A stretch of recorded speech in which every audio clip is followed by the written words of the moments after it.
Halo Sobat Pejuang SBMPTN tahun 2022, apa kabar?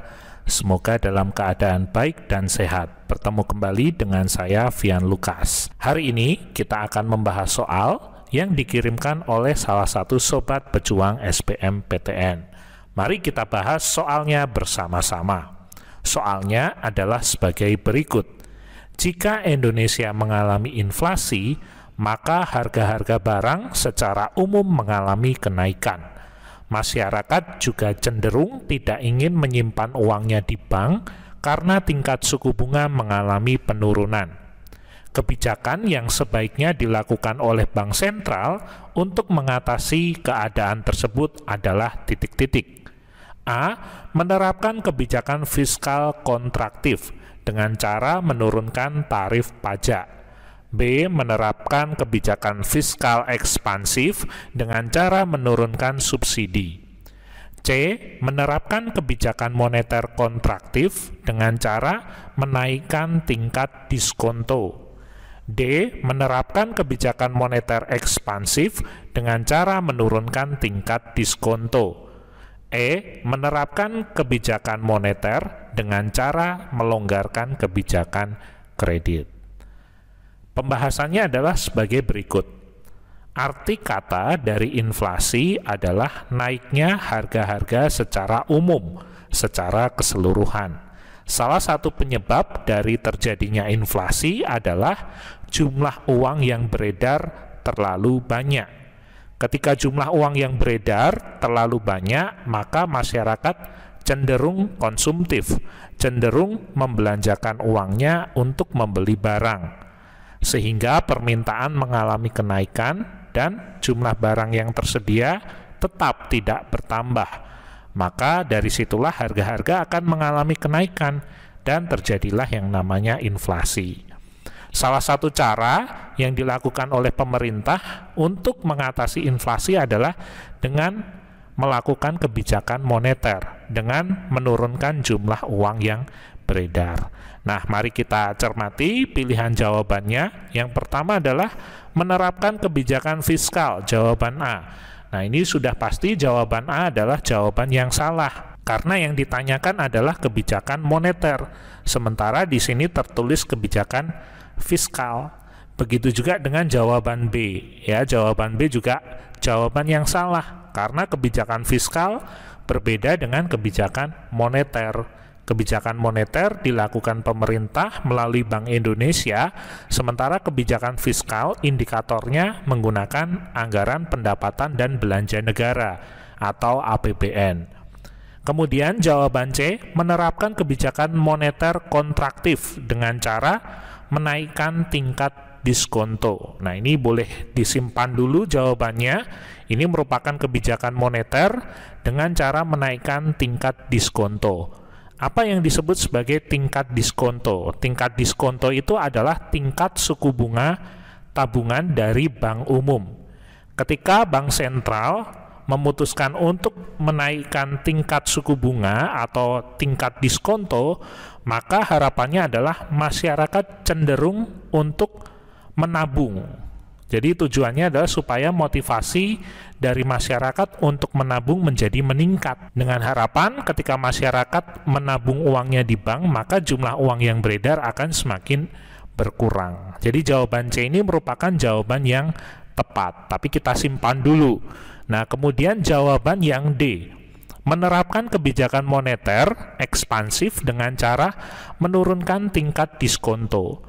Ketika tingkat diskonto atau tingkat suku bunga diturunkan, maka masyarakat cenderung tidak mau menabung karena bunga yang ditawarkan oleh pihak bank sangat rendah. Maka masyarakat lebih baik memegang uang untuk membeli barang atau jasa, sehingga jumlah uang yang beredar akan semakin banyak. Jadi ini merupakan kebijakan moneter, tapi tujuannya bukan untuk mengatasi inflasi, tapi justru menambah parah inflasi. Lalu yang E, menerapkan kebijakan moneter dengan cara melonggarkan kebijakan kredit. Nah, ini juga merupakan jawaban yang salah. Ketika pemerintah melonggarkan kebijakan kredit, maka banyak nasabah yang akan meminjam uangnya di bank atau kredit. Nah, ketika bank menyetujui peminjaman uang oleh masyarakat tersebut, maka otomatis jumlah uang yang beredar akan bertambah banyak. Nah, sementara inflasi, cara mengatasinya adalah dengan cara mengurangi jumlah uang yang beredar. Nah, cara yang tepat adalah cara yang C, dengan cara menerapkan kebijakan moneter kontraktif dengan menaikkan tingkat diskonto, dengan harapan masyarakat mau menabung di bank sehingga jumlah uang beredar akan makin berkurang. Barang inferior merupakan titik-titik. A, barang yang elastisitas permintaannya inelastis. B, barang yang elastisitas pendapatannya negatif. C, barang yang elastisitas silangnya negatif. D, barang yang bermutu rendah. E, barang yang tidak diperlukan. Ayo, mana kira-kira jawaban yang tepat? Apa itu barang inferior? Lawan dari barang inferior adalah barang superior. Sudah ketemu jawabannya? Yuk kita bahas bersama-sama. Apa itu barang inferior? Jawaban yang tepat adalah jawaban yang B. Barang inferior merupakan barang yang bila terjadi kenaikan pendapatan, maka permintaan terhadap barang ini akan menurun. Dan sebaliknya, bila pendapatan turun, maka permintaan terhadap barang ini naik, atau merupakan barang yang mempunyai elastisitas pendapatan yang negatif. Itu merupakan pengertian dari barang inferior. Nah, untuk lebih jelasnya, misalnya gaji Bapak 5 juta rupiah. Pada saat gaji Bapak 5 juta rupiah, Bapak selalu menghemat pengeluaran Bapak, terutama untuk membeli makanan. Apalagi ketika Bapak hidup di ibu kota Jakarta, di mana harga makanan tentu saja lebih mahal daripada di desa. Maka dengan gaji yang terbatas, 5 juta rupiah, Bapak membeli makanan di warteg yang harganya tentunya murah dan pilihannya banyak. Nah, suatu ketika karena Bapak bekerja dengan tekun, dengan rajin, dengan giat, pimpinan Bapak menaikkan gaji Bapak menjadi 8 juta rupiah. Karena Bapak gajinya sudah naik, maka Bapak nggak pernah lagi makan di warteg. Karena warteg, udah biasa, udah bosen. Kita cari yang lebih mahal, yang mungkin lebih enak daripada warteg. Nah, kita mencari makanan di restoran. Nah, itu contohnya seperti itu ya, tentang barang inferior. Sistem penerapan tarif pajak penghasilan di Indonesia adalah sistem tarif pajak titik-titik. Untuk pilihan jawabannya adalah A. Proporsional, B. Degradatif, C. Konstan, D. Progresif, atau E. Regresif. Ayo, kira-kira yang mana nih jawaban yang tepat? Silahkan dijawab oleh Sobat SBMPTN. Boleh dijawab lewat kolom komentar. Oke, sudah dijawab ya? Mari kita lakukan pembahasannya. Jawabannya yang tepat adalah yang D, yaitu tarif progresif. Apa sih itu tarif progresif? Mari kita lihat pembahasan berikut ini. Tarif pajak progresif merupakan tarif pungutan pajak yang mana persentase akan naik sebanding dengan dasar pengenaan pajaknya. Di Indonesia itu sendiri, tarif pajak progresif ini diterapkan untuk pajak penghasilan atau PPh wajib pajak orang pribadi. Misalnya, untuk penghasilan kena pajak antara 0 sampai dengan 50 juta, maka tarif pajaknya adalah 5%. Begitu penghasilannya naik atau penghasilan kena pajaknya naik, yaitu antara 50 juta sampai dengan 250 juta, maka besarnya tarif pajaknya adalah 15%. Kemudian ketika penghasilan kena pajaknya lebih dari atau antara dari 250 sampai dengan 500 juta, maka tarif pajaknya adalah 25%. Kemudian ketika pendapatan kena pajaknya di atas 500 juta rupiah, maka tarif pajak yang dikenakan adalah 30%. Jadi semakin tinggi pendapatan, maka tarif pajak yang dikenakan juga akan semakin tinggi. Itulah yang disebut sebagai pajak progresif. Nah, ada istilah-istilah lain dari sistem tarif pajak. Kita bahas sekalian ya. Yang pertama ada yang namanya tarif degresif. Tadi di pilihan ganda, pilihannya ada tarif degresif. Nah, tarif ini adalah kebalikan dari tarif progresif. yaitu tarif pajak yang persentasenya akan lebih kecil dari jumlah yang dijadikan dasar pengenaan pajak tinggi, atau persentase tarif pajak akan semakin rendah ketika dasar pengenaan pajaknya semakin meningkat. Nah, contohnya apa? Contohnya adalah pajak ekspor. Ketika barang-barang diekspor ke luar negeri, tentu saja ada yang namanya pajak ekspor. Nah, semakin banyak barang yang diekspor, justru tingkat atau tarif pajaknya akan semakin berkurang. Supaya apa? Supaya untuk memotivasi para produsen agar mengekspor barang jauh lebih banyak dibandingkan dengan ekspor sebelumnya. Tentu saja dengan melakukan ekspor akan menguntungkan negara tersebut. Lalu yang kedua ada tarif pajak proporsional, yaitu tarif yang persentasenya senantiasa tetap meski terjadi perubahan terhadap dasar pengenaan pajak. Jadi berapapun jumlah objek pajak, persentasenya akan tetap. Contohnya adalah pajak pertambahan nilai. Berapapun jumlah transaksinya, besarnya PPN adalah 10%, yang dimana PPN tahun ini naik menjadi 11%. Dan PBB yang nilainya selalu tetap, yaitu 0,5% dari berapapun objek pajaknya. Lalu yang terakhir adalah tarif tetap atau tarif pajak regresif, yaitu tarif pajak yang nominalnya tetap tanpa memperhatikan jumlah yang dijadikan dasar pengenaan pajaknya. Contohnya adalah materai seharga Rp10.000. Jika diketahui fungsi permintaan sebuah perusahaan adalah Q sama dengan 1000 dikurangi 1/20P di tingkat output, berapakah perusahaan memperoleh pendapatan total yang maksimum? A. 20 unit, B. 40 unit, C. 500 unit, D. 1000 unit, atau E. 20.000 unit. Silakan Sobat Pejuang SBMPTN untuk mengerjakannya terlebih dahulu. Pembahasannya ada di video berikutnya ya. Gimana? Sudah dihitung? Sudah ketemu jawabannya? Kalau begitu, mari kita bahas bersama-sama. Yang diketahui adalah fungsi permintaan. Q sama dengan 1000 dikurangi 1/20P. Nah, langkah pertama yang kita lakukan adalah mengubah bentuknya. Caranya bagaimana? Dengan memindahkan min 1/20P dari ruas kanan ke ruas kiri. Di ruas kanan negatif, berarti di ruas kiri menjadi positif.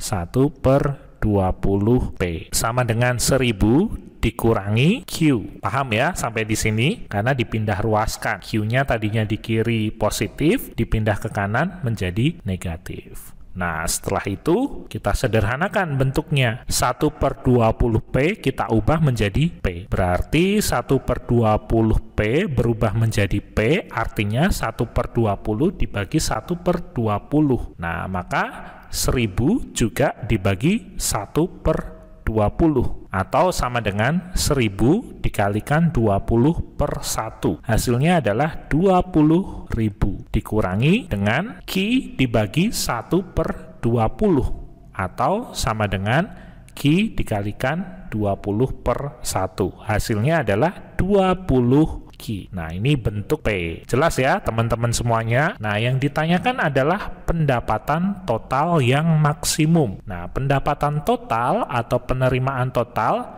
disimbolkan dengan huruf TR, total revenue, di mana rumusnya adalah P dikalikan dengan Q. P itu price, harga, sementara Q adalah quantity, jumlah barang yang dihasilkan. Nah, maka di sini besarnya TR adalah 20.000, kemudian dikurangi 20 Q, kemudian kita kalikan Q. Nah, maka hasil TR adalah 20.000 Q dikurangi dengan 20 Q pangkat 2. Gimana? Masih bisa mengikuti ya? Nah, kemudian di sini dikatakan adalah pendapatan total yang maksimum. Pendapatan total yang maksimum itu rumusnya adalah TR aksen sama dengan 0. TR aksen ini adalah fungsi turunan dari TR. Nah, kita cari bersama-sama ya. Nah, ini kemudian kita cari TR aksen atau turunan dari TR. Nah, maka turunannya adalah 20.000 ya, Q-nya hilang, dikurangi dengan 40 Q. Ya, 40 Q dari mana? 20 dikalikan 2. Ya, Q pangkat 2 kita turunkan. Ya, min 20 Q pangkat 2 kita turunkan menjadi 20 kali 2 Q. Ya, ada minusnya jadi min 40 Q. Itu TR aksen ya. Nah, setelah itu Bapak pindah ke kiri ya, karena space-nya tidak cukup. Maka di sini bisa kita pindah ruaskan ya, 20.000 min 40 Q. Nah, min 40 Q Bapak pindah ke ruas kiri, atau Bapak tuliskan di sini deh kelanjutannya, biar nggak bingung. TR aksen sama dengan 20.000 min 40 Q. Ya, ini Bapak pindahkan ke kanan jadi positif 40 Q. Nah, ini sama dengan 20.000. Maka Q sama dengan 20.000 dibagi dengan 40. Maka hasilnya Q adalah 500. Jadi jawabannya adalah 500 unit. Jawabannya adalah yang C. Gitu ya teman-teman semuanya, Sobat Pejuang SBMPTN. Kalau ada yang tidak jelas atau ada hal yang mau ditanyakan, boleh tuliskan di kolom komentar. Permintaan suatu barang dikatakan inelastis sempurna jika koefisien elastisitasnya sama dengan titik-titik. A 1, B 0, C minus 0,5, D minus 0,25, atau E lebih besar daripada 1. Nah, mari kita bahas bersama-sama. Koefisien elastisitas hasilnya terdiri dari berbagai macam. Untuk yang pertama, hasilnya adalah sebagai berikut. Kita bahas satu persatu ya. Ketika kita menghitung koefisien elastisitas. Koefisien elastisitas rumusnya adalah E ya. E ini merupakan simbol dari elastisitas. Elastisitas rumusnya adalah delta Q dibagi dengan delta P dikalikan P1 dibagi dengan Q1. Inilah rumus dari elastisitas. Nah, ketika kita menghitung menggunakan rumus elastisitas ini, maka akan didapatkan hasil yang bermacam-macam. Misalnya, ketika kita menghitung menggunakan rumus tersebut, kita menghasilkan nilai E sama dengan 0. Nah, ini disebutnya sebagai inelastis sempurna. E sama dengan 0, inelastis sempurna. Kemudian E sama dengan 1. Ini disebut sebagai elastis uniter. E sama dengan 1 disebut sebagai elastis uniter. Kemudian E kurang dari 1 disebutnya sebagai inelastis. Kemudian E lebih besar dari 1 disebutnya sebagai elastis. Dan ada satu lagi, E sama dengan tak terhingga ya, tak terhingga disebutnya sebagai elastis sempurna. Disebutnya sebagai elastis sempurna. Jadi jawaban dari soal ini adalah yang mana? Ayo, inelastis sempurna. Inelastis sempurna berarti yang ini ya. E sama dengan 0. Inelastis sempurna, E sama dengan 0. Jadi jawabannya adalah yang B. Nah, untuk berikutnya ada latihan soal nih. Silahkan dikerjakan terlebih dahulu. Kita akan bahas bersama-sama di video berikutnya. Selamat mengerjakan. Sampai ketemu di video berikutnya. Terima kasih semua. Sebentar lagi kita akan membahas soal dari SIMAK UI tahun 2016. Nah, soal ini sudah Bapak tampilkan di video sebelumnya. Jadi di video ini kita akan melakukan pembahasan secara bersama-sama. Soalnya adalah sebagai berikut. Jika harga beras naik dari Rp15.000 per kilogram menjadi Rp20.000 per kilogram yang mengakibatkan perubahan beras yang diminta dari 200 ton menjadi 150 ton, maka permintaan beras bersifat titik-titik. A. Inelastis sempurna, B. Inelastis, C. Elastis uniter, D. Elastis, atau E. Elastis sempurna. Diketahui nilai P. P itu adalah harga. Harga pertama sebesar Rp15.000. Lalu harga kedua sebesar Rp20.000. Pada saat harga Rp15.000, maka jumlah beras yang diminta atau Q1 sebesar 200 ton. Kemudian Q2 atau beras yang diminta turun menjadi 150 ton. Nah, sampai sini paham ya? Kemudian kita tuliskan rumus elastisitas. Disimbolkan dengan huruf E, yaitu delta Q per delta P dikalikan P1 dibagikan Q1. Delta Q, delta itu adalah perubahan. Delta Q artinya adalah perubahan kuantiti atau jumlah barang yang diminta. Dari 200 menjadi 150, berarti jumlah barangnya berkurang atau minus 50. Dibagi dengan delta P, harganya 15.000 menjadi 20.000. Artinya ada kenaikan harga, yaitu Rp5.000. Dikalikan dengan P1. P1 nilainya 15.000 dibagi dengan Q1, yaitu 200. Maka hasilnya adalah minus 750.000 dibagi dengan 1 juta. Kalau kita sederhanakan, hasilnya jadi minus 0,75. Nah, ingat di dalam elastisitas tidak ada hasil yang negatif. Maka harus kita mutlakkan, dibuat menjadi positif. Maka E sama dengan 0,75. E sama dengan 0,75 artinya E kurang dari 1. Nah, ketika E kurang dari 1, maka ini disebut sebagai inelastis. Jadi jawaban yang tepat adalah yang B. Hubungan fungsional antara P dan Q adalah P min B kalikan Q ditambah A sama dengan 0. Maka 1. Fungsi tersebut merupakan fungsi permintaan. 2. Fungsi tersebut merupakan fungsi penawaran. 3. Bentuk kurvanya turun miring dari kiri ke kanan bawah. Yang keempat, bentuk kurvanya naik miring dari kiri ke kanan. Nah, untuk mengerjakan soal berikut ini, maka kita harus tuliskan dulu fungsinya. P min B dikalikan Q ditambah dengan A sama dengan 0. Nah, pertama-tama kita akan pindah ruaskan. P tetap di ruas kiri, sehingga tetap positif. Kemudian sama dengan min B kalikan Q. Tadinya di ruas kiri, kita pindahkan ke ruas kanan.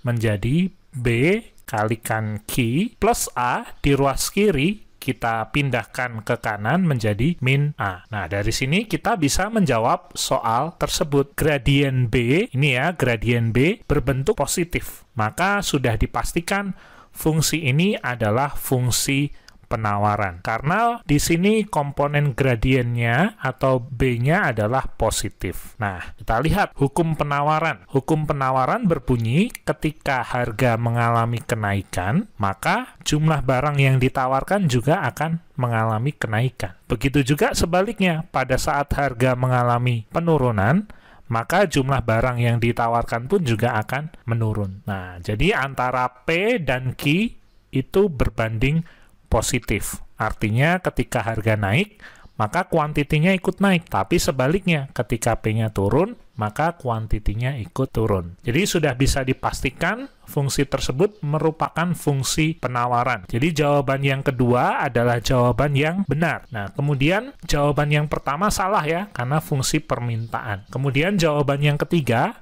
bentuk kurvanya turun, miring dari kiri ke kanan bawah. Nah, kita lihat sumbu yang pertama adalah sumbu vertikal, dan yang sumbu kedua adalah sumbu horizontal. Untuk sumbu vertikal, ini untuk P, price atau harga, horizontal untuk quantity atau jumlah barang. Nah, bentuk kurvanya turun miring dari kiri ke kanan bawah. Kalau miring dari kiri ke kanan bawah, ini disebutnya sebagai kurva permintaan. Ya, jadi jawaban nomor 3 itu adalah jawaban yang salah. Nah, sementara kurva penawaran itu, ya, ini kita gambar lagi, kurva penawaran, di sini P, di sini Q, jumlah barang yang ditawarkan. Bentuk kurvanya naik miring dari kiri ke kanan. Nah, inilah yang disebut sebagai kurva penawaran. Jadi jawaban yang tepat adalah jawaban nomor 2 dan jawaban nomor 4. 2 dan 4 yang benar. Jadi jawaban yang C. Demikian pembahasan soal hari ini dari Sobat Pejuang SBMPTN yang dikirimkan lewat email. Terima kasih sudah menyimak dari awal sampai akhir. Kita ketemu lagi di video selanjutnya. Bye-bye.